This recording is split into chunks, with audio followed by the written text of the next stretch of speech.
গল্প বন্ধন। গেটে ঢোকার সময় সুমন দেখতে পেল নিচে বাগানে দাঁড়িয়ে বাড়িওয়ালার মেয়ে অনি ফোনে ঝগড়া করছে বয়ফ্রেন্ডের সাথে। সুমনকে দেখতে পেয়ে চুপ হয়ে গেল। কয়েকদিন যাবৎ রাতে টিউশনি থেকে ফেরার সময় একই ঘটনা লক্ষ্য করছে ও, কিন্তু তাতে মনোযোগ দিয়ে ওর কোনো কাজ নেই, তাই সোজা ঘরে চলে গেল। কয়েক মাস হলো সুমন ওর মায়ের সাথে এই বাড়িতে ভাড়া এসেছে। বাড়ির মালিক ওদের এক দুঃসম্পর্কের লতায় পাতায় আত্মীয়। 3 তলায় থাকে ওরা। সুমনের বাবা মা সেপারেটেড, ডিভোর্স হয়নি তাদের, কিন্তু তারা একে অপরের থেকে আলাদা থাকে ব্যক্তিগত কোনো ভুল বোঝাবুঝির কারণে, যা সুমন জানে না। সুমনের বাবা চাকরির সুবাদে দিল্লিতে থাকেন। মাঝে মাঝে সুমন বাবার কাছে গিয়েও থাকে। সুমন সবে শিবপুর বিই থেকে সিভিল ইঞ্জিনিয়ারিং বিভাগ থেকে পাশ করেছে। চাকরির জন্য প্রিপারেশন নিচ্ছে। বাবা মায়ের একমাত্র সন্তান সে। ওর বাবা মা ভালোবেসে বিয়ে করেছিল।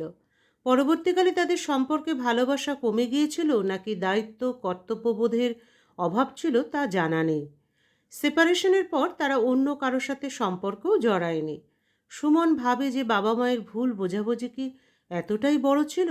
অন্তত আমার কথা ভেবে তো তারা একসাথে থাকতে পারত। অবশ্য যখন সম্পর্কে ভালোবাসা থাকে না তখন বোধ হয় আলাদা হয়ে যাওয়াই ভালো।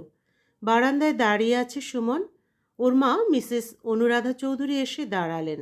বললেন, তুমি কালকে আমার সাথে তরিকার বিয়েতে যাচ্ছ না? না মা, আমার টিউশনি আছে আর বিজি থাকবো, এত আগে যেতে পারছি না। সম্ভব হলে জাস্ট বিয়ের দিনটা অ্যাটেন্ড করব। দেখো, বারবার বলছি তোমার টিউশনি করার কোনো প্রয়োজন নেই। তুমি যত টাকা ইচ্ছে আমার কাছ থেকে নিতে পারো, আমি তো চাকরি করি। আমার সব কিছু তো তোমার জন্যই।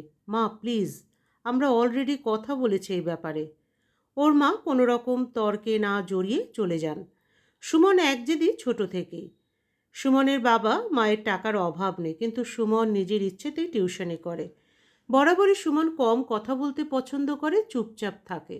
লোক সমাগম, গল্পগুজব এগুলো এড়িয়ে চলে। সুমনের মামাতো বোন তুলির বিয়ে 3 দিন পরে। সেই উপলক্ষে অনুরাধা তার ভাইয়ের বাড়ি যাচ্ছেন। সকালে যাওয়ার আগে সুমনকে সব কিছু বুঝিয়ে দিয়ে গেল ওর মা। যে কোনো দরকারে বাড়িওয়ালা আন্টির হেল্প নিতে বলে গেল। ওর মা যখন চলে যায় ও তখন ঘুমাচ্ছে। 2 দিন হলো অনুরাধা বিয়েতে গেছেন। বাড়িওয়ালা আন্টি এসে মাঝে মাঝে সুমনের খোঁজ নিয়ে যায়। একদিন এসে ওকে ডিনারে ইনভাইট করে গেল, কিন্তু আসতে লেট হওয়ার অজুহাত দিয়ে সুমন যেতে পারবে না বলে দিল। রাতে ঘরে এসে সুমন দেখল টেবিলে অনেক খাবার রাখা। সে বুঝতে পারল আন্টি এসব রেখে গেছে। কিছু খাবার খেয়ে বাকিটা ফ্রিজে উঠিয়ে রাখলো। সুমন সাধারণত ঘুম থেকে দেরি করে ওঠে। দুপুর 12টায় সকালের জলখাবার সেরে ভদ্রতার খাতিরে প্লেট বাটিগুলো ধুয়ে আন্টির কাছে দিতে গেল। গিয়ে সে দরজায় নক করলো। কয়েকবার আন্টিকে ডাকলো, কিন্তু কেউ সাড়া দিল না। দরজা খোলা ছিল, তাই ঢুকে ডাইনিংয়ে প্লেটগুলো রাখলো। চলে আসতে অনির ঘর থেকে বমি করার আওয়াজ পেল সে। সুমন সেটাকে ইগনোর করে চলে এসেছিল, কিন্তু বিবেকের তাড়নায় 5 মিনিট পরে আবার গেল অনির কাছে। অনি, তুমি ঠিক আছো বলে সুমন দরজায় নক করলো কয়েকবার। অনি কোনো সাড়া দিল না। দরজা ভেতর থেকে লক করা। কিছুটা সন্দেহজনক লাগছিল সুমনের। কিছুক্ষণ লকটা ট্রাই করার পরে জোরে একটা টান দিল সে। লকের প্যাচ কেটে দরজাটা খুলে যায়। ঘরে ঢুকে দেখলো অনি মেঝেতে পড়ে আছে, মুখে ফেনা লেগে আছে। সুমনের বুঝতে বাকি রইল না অনি বিষ খেয়েছে। ওকে কয়েকবার ঝাঁকালো সুমন। পালস চেক করে দেখলো বেঁচে আছে, তাই দ্রুত অ্যাম্বুলেন্সকে ফোন করে দেয়। এই ফাঁকে নিজের মাকে ফোন করে বলল, মা, সুচরিতা আন্টির নাম্বারটা আমাকে একটু মেসেজ করো তো এক্ষুনি। করছি। কোনো সমস্যা? না, তেমন কিছু না, তুমি নাম্বারটা পাঠাও। অনুরাধা ফোনের ওপার থেকে বলেন, আর হ্যাঁ, আজকে আসবি তো? বলেছিলি বিয়ের দিন আসবি। তুলি তো মন খারাপ করছে। মা, আমি বিজি, পরে কথা বলছি। অ্যাম্বুলেন্স চলে এসেছে। সুমন অনিকে কোলে করে অ্যাম্বুলেন্সে তুলল।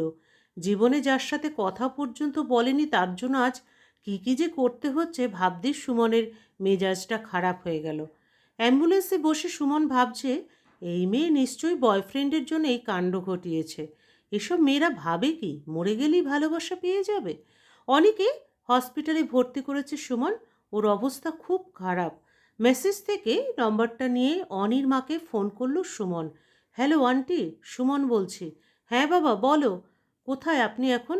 আমি তো তোমার আঙ্কেলের সাথে একটু ব্যাংকে এসেছি। কিছু কি লাগবে তোমার? অনি বাড়িতে আছে, ওকে বলো।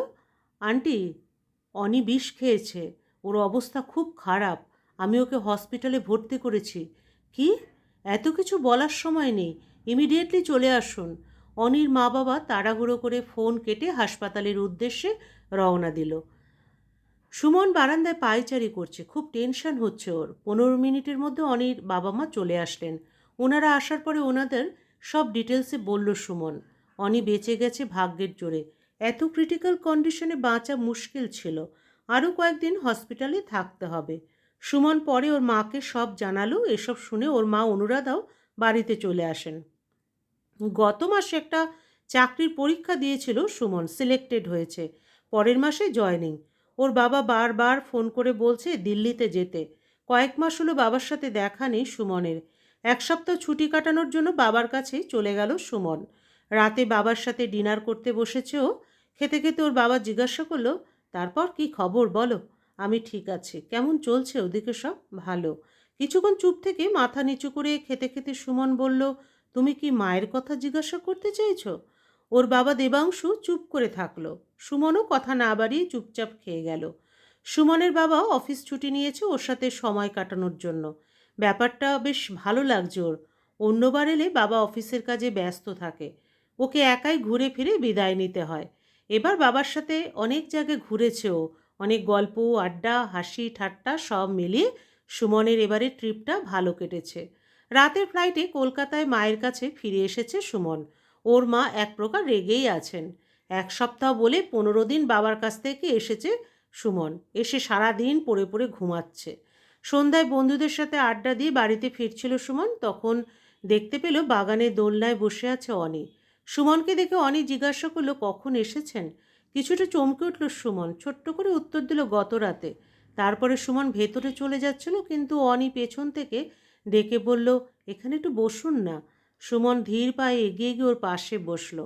দুজনেই চুপ করে আছে, তাই সুমন কথা আগানোর জন্য বলল, বিষের টেস্ট কেমন ছিল? খোঁচা দেওয়ার জন্য আমাকে বাঁচিয়েছেন? না, জিজ্ঞাসা করছি। সব জিনিসের স্বাদ জেনে রাখা ভালো।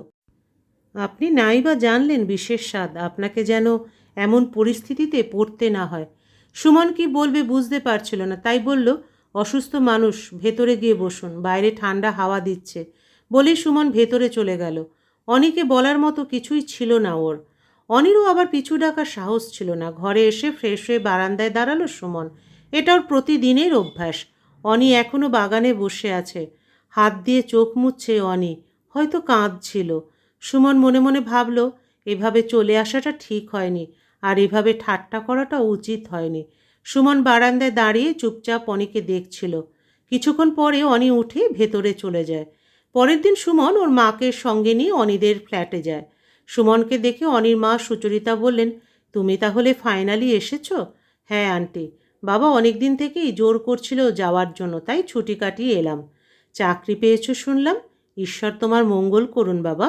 আসলে পরিস্থিতি এত বাজে ছিল যে তোমার সাথে পরে কথা বলা হয়ে ওঠেনি। তোমার কাছে আমাদের কৃতজ্ঞতার শেষ নেই। তুমি না থাকলে আমাদের একমাত্র মেয়েটাকে হারিয়ে ফেলতাম।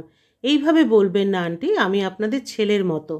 অনির বাবা মা আর অনিকে পরের দিন লাঞ্চের জন্য ইনভাইট করে এলো সুমন আর ওর মা।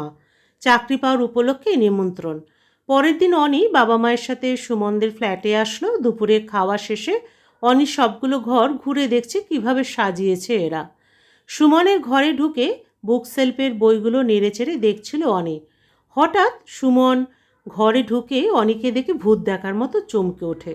অনিও উঠে দাঁড়িয়ে বলল, সরি, আসলে আমার পারমিশন নেওয়া উচিত ছিল। It's okay. অনি বের হয়ে যেতে সুমন জিজ্ঞাসা করলো, ফ্রি থাকলে বিকেলে ঘুরতে যাবেন?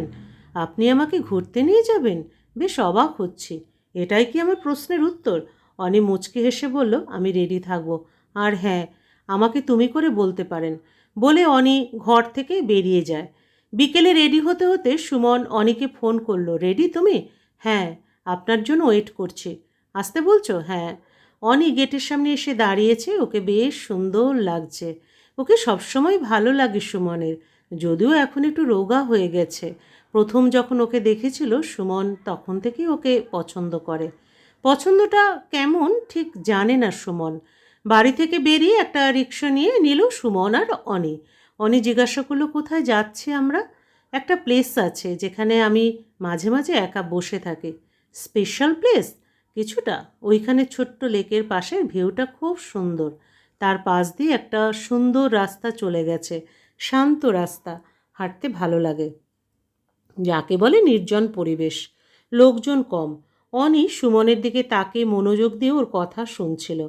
সুমন ওর দিকে তাকাতেই চোখে চোখ পড়ে গেল। অনিকে উৎসুক দৃষ্টিতে তাকিয়ে থাকতে দেখে সুমন জিজ্ঞাসা করল কি। অনি লজ্জায় চোখ নামিয়ে নেয়। অনিকে সঙ্গে নিয়ে লেকের পাশে রাস্তায় হাঁটছে সুমন। সব কিছু বিশ্লেষণ করে অনিকে চেনাচ্ছে। অনি পরিবেশের চেয়ে বেশি সুমনকে দেখছে। সুমনের উৎফুল্লতা দেখে বোঝা যাচ্ছে এটা তার প্রিয় জায়গা। সুমন যে এত সুন্দর করে কথা বলতে পারে জানতো না অনি। রাতে বিছানায় শুয়ে শুয়ে ফেসবুক ঘাঁটছে সুমন।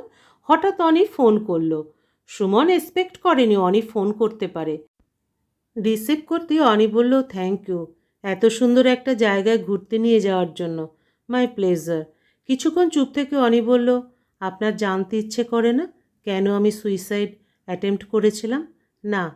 হ্যাঁ অবশ্য এমন ফালতু ব্যাপারে কারো ইন্টারেস্ট না থাকারই কথা। আর ছেলেটা যখন আপনি। বলেই অনি থেমে গেল। শুনে সুমন বলল তোমার বয়ফ্রেন্ড যে ফ্রড এটা আমি জানতাম, কখনো বলার সাহস হয়নি। তবে বলে দিলে হয়তো এইরকম সিচুয়েশন হতো না, বা এর চেয়েও খারাপও হতে পারতো। আমাকে বাঁচানোর জন্য ধন্যবাদ। বাদ দাও, কি করছো? তেমন কিছু না। আপনি? শুয়ে আছি। ছাদে আসবেন? কেউ দেখলে খারাপ ভাববে। তা অবশ্য ঠিক। সকালে হাঁটতে বের হবেন? গল্প করা যাবে। ওকে। ভোরে ফোন করবে বারবার আমি না ওঠা পর্যন্ত। অনি হেসে বলল আচ্ছা ঠিক আছে। অনেকবার ফোন করে অনি সুমনকে জোর করে ঘুম থেকে উঠিয়েছে। রাস্তায় হাঁটতে বের হয়েছে দুজনে। সুমনের চোখে তখনও ঘুম। অনি বলল জোর করে ওঠানো বোধহয় ঠিক হয়নি। সুমন বিড়বিড় করে বলল জোর করে ওঠানোর একটা মানুষের খুব প্রয়োজন। কি বললেন? বললাম জোর করে না ওঠালে 12টাতে সকাল হতো। বলে সুমন হাসল। সুমনের সাথে খুব ভালো বন্ধুত্ব হয়ে গেছে অনির। কিন্তু সুমন অনেকে ভালোবেসে ফেলেছে, খুব সম্ভবত অনিও। কিন্তু সুমন অস্বীকৃতি পাওয়ার ভয়ে বলতে পারছে না। ভেতরে ভেতরে সে অস্থির অনুভব করছে। দুবেলা অনেকে সময় দেওয়া হয়, কিন্তু সুমন মনের কথাটা বলতে পারছে না। সন্ধ্যায় মনের সাথে যুদ্ধ করে সাহস জুগিয়ে সুমন অনিকে ফোন করলো। অনি ফোন তুলতেই সুমন বলল ছাদে এসো। অনি হয়তো এমন একটা ফোনের আশাতেই ছিল। সুমনের ফোন পেয়ে অনি খুশি হয়ে বলল 5 মিনিট সময় দিন। এই ফাঁকে অনি চোখে একটু কাজল দিয়ে নিল, ঠোঁটে হালকা লিপস্টিক, চুলগুলো আশ্রে ছাদে চলে যায়। সুমন অস্থির হয়ে অপেক্ষা করছে, এপাশ ওপাশ করছে। অনিকে আসতে দেখে সুমন একটু অবাক হলো। অনি সেজে এসেছে দেখে সুমন চোখ সরাতে পারছে না। চশমা পরে যে এতটা অপলক তাকিয়ে আছে সুমন তা অনির বোঝার কথা নয় এই সামান্য আলোয়। চশমা পরার এই এক সুবিধা। অনি এসে সুমনের পাশে দাঁড়ালো। পুরো শহরটা আলোয় ছেয়ে আছে। সুমন কিছু বলুক সেই অপেক্ষায় অনি পাগল হয়ে যাচ্ছে। সব অপেক্ষা শেষে সুমন বলতে শুরু করলো তোমাকে কিছু বলতে চাই। হ্যাঁ বলুন। জানি না তুমি ব্যাপারটা কিভাবে নেবে, বলুন না। আমি হয়তো সেই কথাটা শোনার জন্যই অপেক্ষা করছি। সুমন কিছুক্ষণ অনির দিকে তাকিয়ে থেকে বলে ফেলল আমি তোমাকে বিয়ে করতে চাই। অনি কিছুক্ষণ চুপ থাকলো। অন্যদিকে ঘুরে এসে বলল সবটা জেনেও কেন? আমি তোমাকে অনেক আগে থেকেই পছন্দ করি। যখন তোমাকে প্রথম দেখি তখন থেকেই। অনি চুপ করে আছে দেখে সুমন নিরাশভাবে বলল তোমার আমাকে পছন্দ নাও হতে পারে। I am just saying forget it, নিচে চলো। বলে তাড়াহুড়ো করে সুমন নিচে চলে এলো। এসে ঘরের দরজা লক করে শুয়ে থাকলো। অনির চুপ করে থাকাটা সুমনকে আশাহত করেছে। সকাল সকাল সুমনের দরজায় বারবার নক করছে অনি। সুমন বিরক্ত হয়ে চোখ মুছতে মুছতে উঠে দরজা খোলে। অনি সোজা ঘরে ঢুকে যায়, গিয়ে সুমনের বিছানায় বসে পড়ে। সুমন জিজ্ঞাসা করলো তুমি এখানে? কেউ একজন সেদিন বিড়বিড় করে বলছিল তাকে জোর করে ঘুম থেকে তোলার একটা মানুষের দরকার। আজ 1 তারিখ, আপনার জয়েনিং। ওহো, আমি তো ভুলেই গিয়েছিলাম, থ্যাংক ইউ বলে তাড়াহুড়ো করে সুমন ফ্রেশ হয়ে এলো।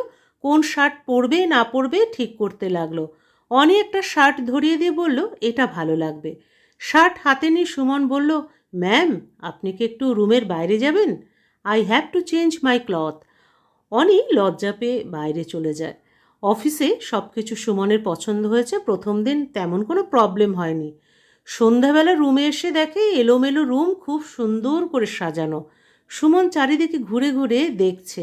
তারপর তার মাকে ডেকে বলল, মা, আমার ঘরের এই অবস্থা কে করলো? আমার বৌমা। বৌমা মানে? তুই ভালো জানিস বলে অনুরাধা হাসতে হাসতে ঘর থেকে বেরিয়ে গেলেন। সুমন বুঝতে পারল অনি এগুলো করেছে, তাই চেঞ্জ না করেই ডাইরেক্ট অনিদের ফ্ল্যাটে চলে গেল। অনি রুমে বসে গুনগুন করছিল। সুমনকে দেখে অনির মা বলল, এসো বাবা, তুমি নিশ্চয়ই দিদির কাছে সব শুনেছ। তোমার কি আমার মেয়েটাকে পছন্দ বাবা? আমাদের কোনো জোর নেই, তুমি যা চাও তাই হবে। সুমন পুরোপুরি না শুনে লজ্জা মুখে বলল, আন্টি, আমার অনিকে পছন্দ। মিসেস সুচরিতা খুশি হয়ে গেলেন। সুমন অনির ঘরের কাছে গিয়ে কোনো কথা না বলে শুধু নক করল। অনি বলল, কামিন। সুমন মুখে কিছু না জানার ভাব এনে বলল, এসব কি? কোন সব? বাড়ির সবাই কিভাবে জানলো? অনি লজ্জায় ঘর থেকে বেরিয়ে যাচ্ছিল। সুমন ওর হাত ধরে ফেলল। অনি বলল, আমি বাড়িতে বলেছি আমাদের বিয়ের কথা। আমি বলেছি আমি আপনাকে পছন্দ করি। ওয়াও, বলার কথা ছিল আমার। Too fast. হাত ছাড়ুন, আপনার বিয়ে করতে হবে না। হাত যখন একবার ধরেছি ছাড়তে পারবো না, পারলে ছাড়িয়ে নাও। অনি লজ্জায় লাল হয়ে গেছে। অতঃপর সুমনের সাথে অনির বিয়ে সম্পন্ন হলো। অবাক করার বিষয়, বিয়েটা হয়েছে দিল্লিতে সুমনের বাবার বাড়ি থেকে, তাও অনুরাধার ইচ্ছায়। সুমন শুনে বেশ অবাকও হয়েছিল, কিন্তু আস্তে আস্তে তার মাথায় সবটা ঢুকেছে। কয়েক বছর পরে হলেও সুমনের বাবা মা নিজেদের মধ্যে মনোমালিন্য দূর করার তীব্র চেষ্টা করে চলেছেন, স্বাভাবিক একটা সংসারের বন্ধনে বাঁধার। সব মিলিয়ে পরিপূর্ণ সংসার। সুমনের কাছে এর চেয়ে বড় পাওয়া আর কিছু নেই। গল্পের সমাপ্তি এখানে। আবার দেখা হবে পরবর্তী আরেকটি গল্পের সাথে।